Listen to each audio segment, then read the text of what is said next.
Iran has been a threat to the United States and the free world for 47 years.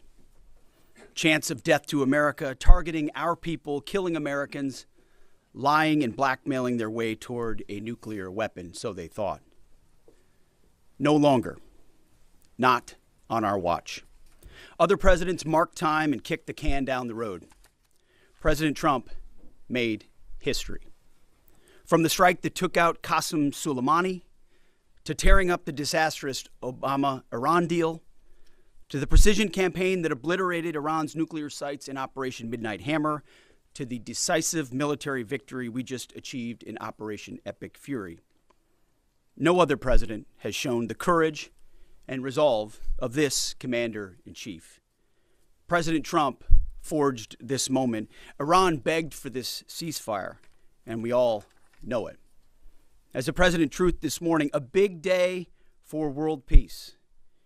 Iran wants it to happen. They've had enough. Operation Epic Fury was a historic and overwhelming victory on the battlefield. A capital V military victory. By any measure, Epic Fury decimated Iran's military and rendered it combat ineffective for years to come.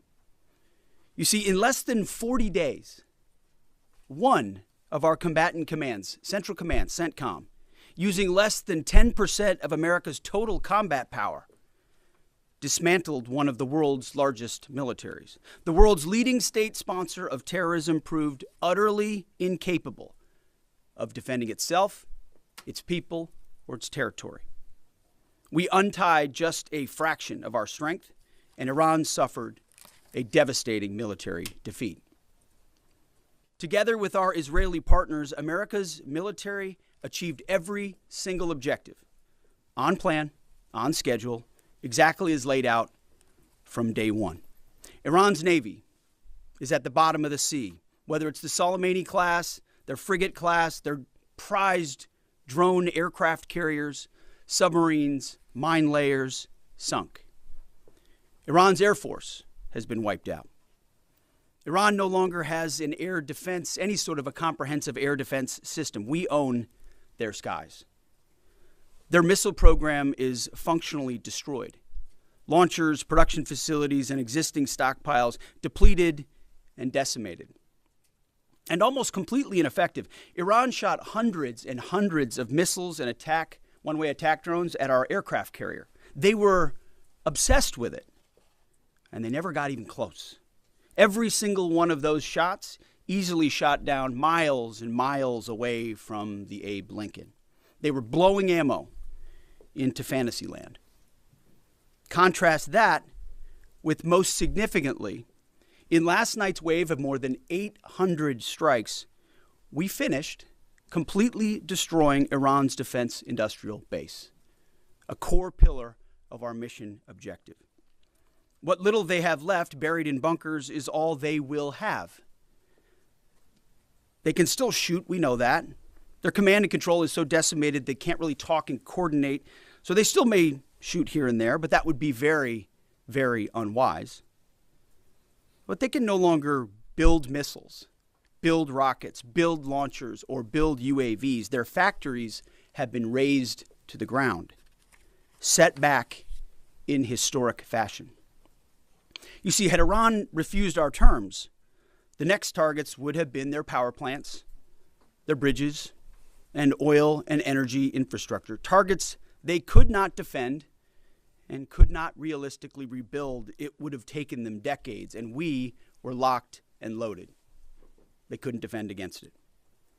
President Trump had the power to cripple Iran's entire economy in minutes, but he chose mercy. He spared those targets because Iran accepted the ceasefire under overwhelming pressure.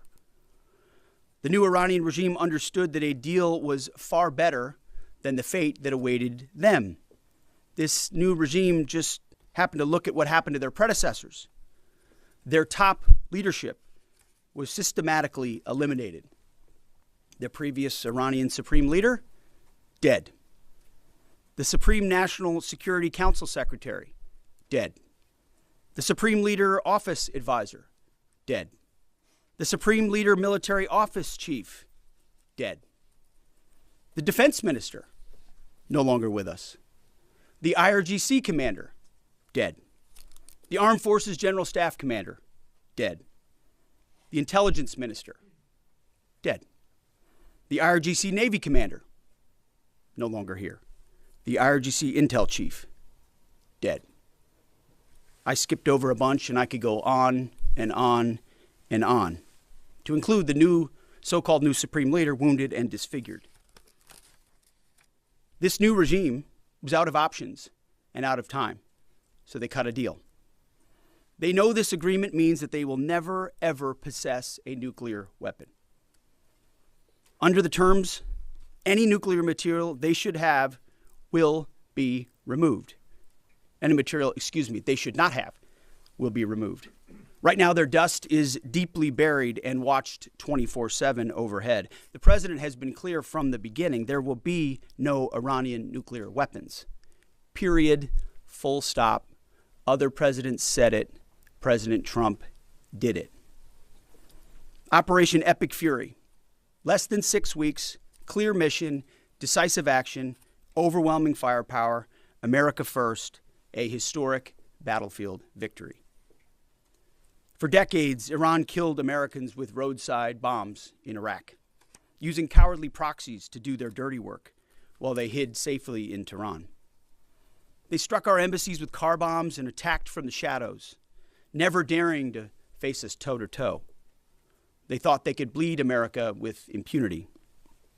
Well, they just learned the hard way what happens when you try to fight us directly.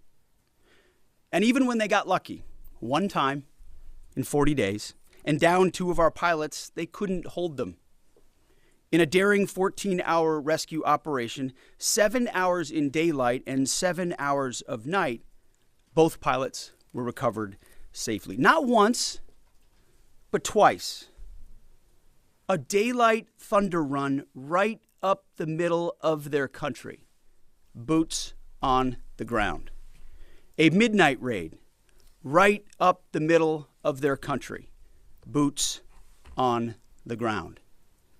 0 American casualties. The Iranians humiliated and demoralized.